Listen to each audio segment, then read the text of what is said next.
दिल्ली नोएडा में झमाझम बारिश से सुबह की शुरुआत, सुहाना हुआ मौसम।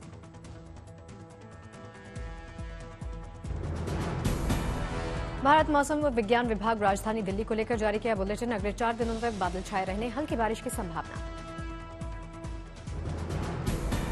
राजधानी दिल्ली में हुई झमाझम बारिश के बाद बदरपुर मथुरा रोड पर हुआ जलभराव, लोगों को हुई दिक्कत। झमाझम बारिश के बाद पानी में डूबकर निकली गाड़ियां, यातायात की रफ्तार सुस्त।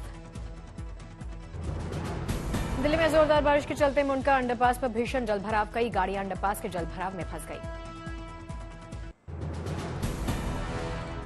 गाजियाबाद और गुरुग्राम इलाके में भी जोरदार बारिश, कई इलाकों में भर गया पानी। गुरुग्राम की सड़कों पर पानी भरने से यातायात की रफ्तार धीमी, जल जमाव के चलते लोगों को दिक्कत। गुरुग्राम में तेज बारिश से राजीव चौक इलाके में जलभराव, सड़क के गड्ढों के चलते कई फंस कर चल रही गाड़ियां। बारिश के चलते गुरुग्राम एक्सप्रेसवे पर भर गया पानी, कमर तक पानी में चलकर निकलने को मजबूर लोग। हिंगोली में 15 दिन के बाद हुई बारिश, सोयाबीन, तुवर, कपास और हल्दी की फसलों को बारिश से मिलेगा फायदा। शिमला के भूस्खलन प्रभावित क्षेत्रों में राहत बचाव का काम तेज, मलबे को हटाने का किया जा रहा काम। टिहरी में तोता घाटी और कोडियाला के पास भारी भूस्खलन, सड़क मार्ग पूरी तरह से बंद। सड़क बंद होने से दोनों ओर लगी यात्रियों की लंबी कतार, जेसीबी मशीनों से हटाए गए रास्तों में पड़े पत्थर। टिहरी गढ़वाल में देर शाम ऋषिकेश गंगोत्री राष्ट्रीय राजमार्ग NH 94 पर भद्रकाली मंदिर नरेंद्र नगर के बीच भारी भूस्खलन, राहगीरों को सड़क पर गुजारनी पड़ी रात। उत्तराखंड में बारिश को लेकर अलर्ट जारी, मौसम विभाग के मुताबिक अगले 2 दिन तक हो सकती भारी बारिश। देहरादून में भारी बारिश से जल जमाव, SDRF ने पानी में फंसे लोगों का रेस्क्यू किया। देहरादून के जाखन गांव में भी लैंडस्लाइड से भीषण तबाही, संपर्क टूटा। लगातार हो रही बारिश के कारण दरभंगा के कुशकेश्वर स्थान पर बढ़ा कमला नदी का जलस्तर, यातायात प्रभावित। ऋषिकेश में भारी बारिश के कारण घरों में घुस गया पानी, सड़कों पर लगा ट्रैफिक जाम। होशियारपुर में सीएम भगवंत मान ने नाव से बाढ़ प्रभावित इलाकों का दौरा किया, हर संभव मदद देने का भरोसा दिया। उत्तराखंड के चमोली में बादल फटने से आई तबाही, थराली इलाके में फटा बादल। बादल फटने के बाद कई मकानों को नुकसान हुआ, एक शिव मंदिर भी चपेट में आया। चमोली में पिंडर नदी उफान पर, नजदीकी इलाके से लोगों को किया जा रहा रेस्क्यू। फिरोजपुर में लगातार बारिश से बढ़ा सतलुज नदी का जलस्तर, आर्मी और NDRF की टीमों ने संभाला मोर्चा। फिरोजपुर में बाढ़ का कहर, NDRF जवान ने बचाई किसान की जान।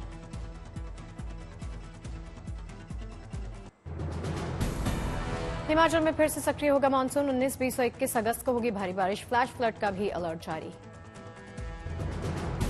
हिमाचल प्रदेश में राज्य आपदा घोषित, सीएम बोले राष्ट्रीय आपदा घोषित करना केंद्र का काम। हिमाचल प्रदेश में पिछले 4 दिनों में 74 लोगों ने गंवाई जान, अब तक फ्लैश फ्लड में 328 लोगों के परिजनों पर टूटा दुखों का पहाड़। कोटद्वार में अचानक से बढ़ा माला नदी का जलस्तर, कई ट्रक बहते नजर आए। नदी के बहाव में फंस गए थे 5 लोग, स्थानीय लोगों ने मिलकर किया रेस्क्यू। संगरूर में लगातार बारिश के चलते बढ़ा घग्गर नदी का जलस्तर, कई इलाकों में बाढ़ जैसे हालात।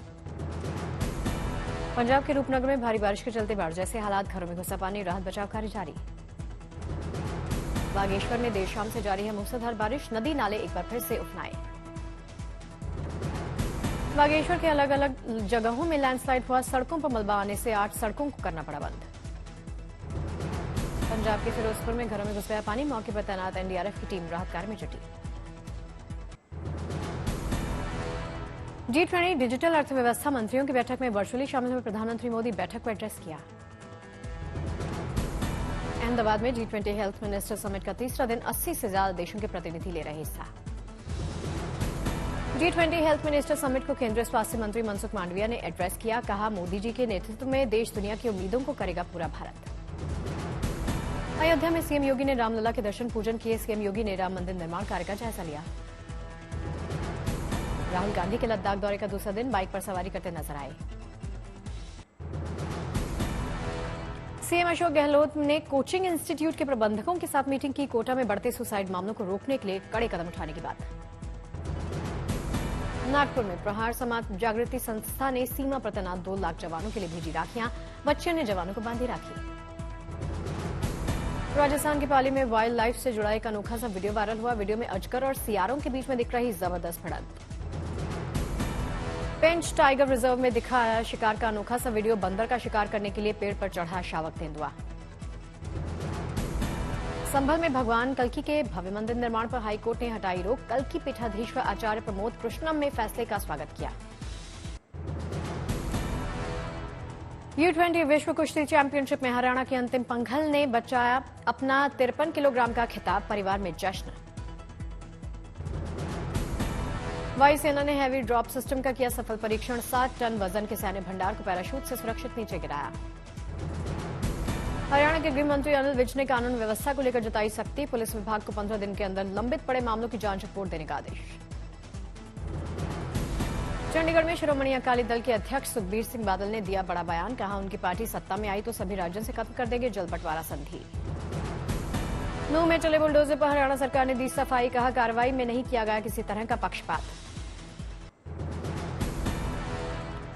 मुंबई में शाहजी राजे भोसले पर डाक टिकट जारी। महाराष्ट्र के गवर्नर रमेश बैस और सीएम एकनाथ शिंदे ने किया अनावरण। पुडुचेरी में एलजी तमिलसाई सुंदरराजन ने न्यूरोलॉजी विभाग में नवस्थापित कैरोटिड डॉपलर स्कैन उपकरणों का जायजा लिया है। मदुरै में जेल कैदियों द्वारा संचालित 8वें पेट्रोल स्टेशन का शुभारंभ। तमिलनाडु के कानून मंत्री एस रघुपति ने की शिरकत। वाराणसी में बाबा बर्फानी की तर्ज पर हुआ बाबा काल भैरव का हिम श्रृंगार। हिमखंडों से सजावट से अमरनाथ की गुफा जैसा दिखाई दिया नजारा। बाबा काल भैरव के श्रृंगार के दौरान उमड़ा भक्तों का सैलाब। लोगों ने लिया बाबा का आशीर्वाद। केप टाउन में आयोजित ब्रिक्स देशों की प्रोजेक्ट मीटिंग में भारत की डॉक्टर अनुकृति शर्मा ने हिस्सा लिया। उन्हें एक सत्र की अध्यक्षता का मौका मिला। पब्लिक ट्रांसपोर्ट के लिए देश में पहली बार सड़क पर उतरेगी हाइड्रोजन बस। कार्बन न्यूट्रल लद्दाख बनाने की दिशा में शानदार पहल। 0 से कम तापमान में चलने वाली बस का लेह में होगा ट्रायल। लेह को एनटीपीसी देगा 5 हाइड्रोजन बसें। पुंछ पहुंचा बाबा बूढ़ा अमरनाथ तीर्थ यात्रियों का पहला जत्था। बम बम भोले और हर हर महादेव के लगे जयकारे। कन्नौज में बाबा के बुलडोजर से पुष्प वर्षा कर हुआ कांवड़िया का स्वागत। बड़ी संख्या में हरदोई से कन्नौज जलाभिषेक करने पहुंचे कांवड़िये।